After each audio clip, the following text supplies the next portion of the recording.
Love to hear your definition of love, intimacy, and the ideal marriage. Those are three different ones. Love is an interesting vibration. When we feel the vibrations of the humans that we are acknowledging, the vibration of appreciation and the vibration of love are identical vibrations. But when we commonly hear a human expressing the word love, they are usually nowhere near that vibration. Because when most humans pick up the stick called love, they're vibrating on the end where there's not enough of it. Because most humans, when they are approaching the idea of love, are thinking about the love that is being funneled to them by others rather than the love that they are expressing through their appreciation of others. The purest form of love is the one that any perceiver projects in their choosing the vibration of appreciation as they hold something else as their object of attention. So what we would say about love, the most important thing we would say about that is, rather than running around and wanting someone to love you, if you would instead try to find something to love, when you are loving, then you are in the vibration that allows the full vibration of your source energy who adores you to flow to you. In other words, the feeling of love is being in vibrational harmony with your source. That is the highest vibration that we know. So if you are criticizing someone, then you are holding yourself in a vibration where you then cannot be the recipient of the love that your inner being is always offering to you, you see. And that's why to find something, anything to love, even a kitten, anytime you are in the mode of appreciation, your vibration is then allowing the full love that you deserve to flow to you and through you. Intimacy and ideal marriage are the other two. Intimacy is an interesting thing because what we notice is most physical beings identify intimacy with the human touch. In other words, it has to do with the interpretation of vibration through the organ of the skin. And what we feel about intimacy is that, and we said this earlier today, you are far more communicating through your vibration than you are through your words or through your action. And so the greatest intimacy is in that vibrational alignment. Esther has discovered through her interaction with Abraham that when she is in vibrational harmony and allowing Abraham to flow through her, there is more aliveness, more sensuality, more, and by sensuality we mean all senses are more highly activated. What she sees is more beautiful. What she hears is more thrilling. What she tastes is more delicious. What she smells is more intoxicating. What she feels is more sensual. In other words, all senses are heightened through that connection to core energy.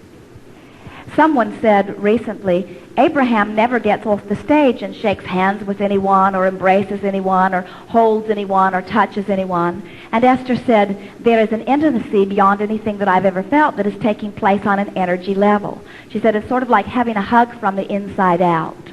Have you ever had an experience, a sexual experience or an intimate experience with another physical being where you felt very little, in fact it almost felt annoying to you, as compared to those experiences where you just cannot get enough of it? You feel like you are wanting to move inside of each other eternally. And what that is all about is your vibrational harmony. In other words, if you take the time to come into vibrational harmony with your source before you come into physical contact with any other, then the experience for each is an intimacy beyond anything that you have ever known. But if you are in your place of disconnection as you come together, then it is something else altogether. That's why so many are understanding that they are wanting love, what they call love, in intimacy. And we would rephrase that to say, when you have connection combined with intimacy, there is no greater satisfaction in all of the universe.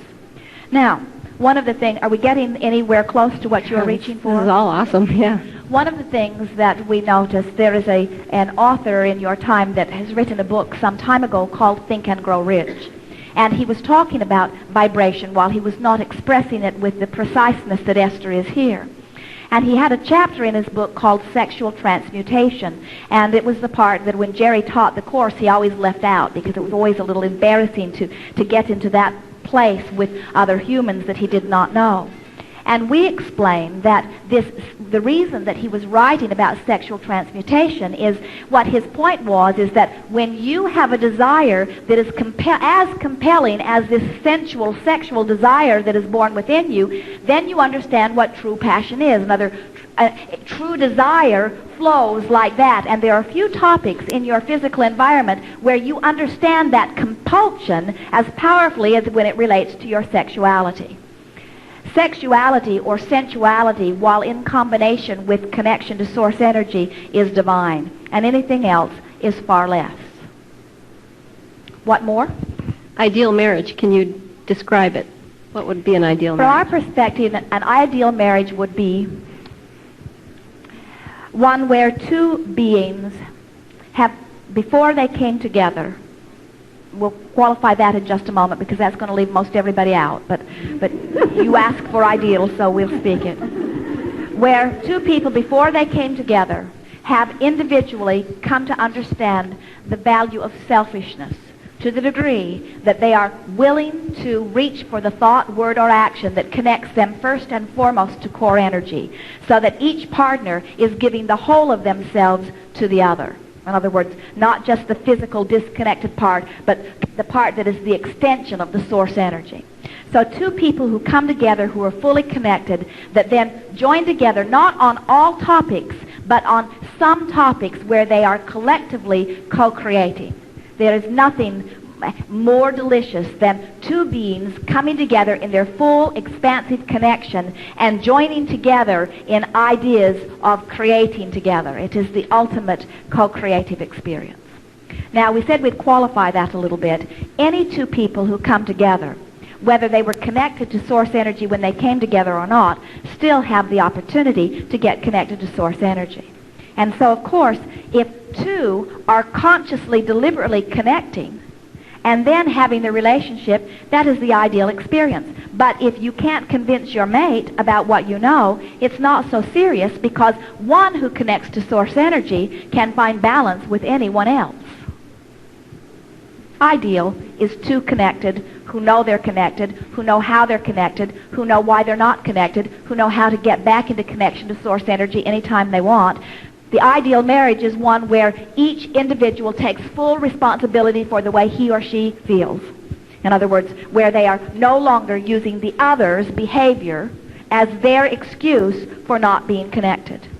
It is what true unconditional love is. It is where you are saying, your marriage vows would go something like, hey, I take full responsibility for the way I feel, and I will never hold you responsible. No action that you ever offer will be my excuse for not feeling good. Excellent. Very good. Thank you.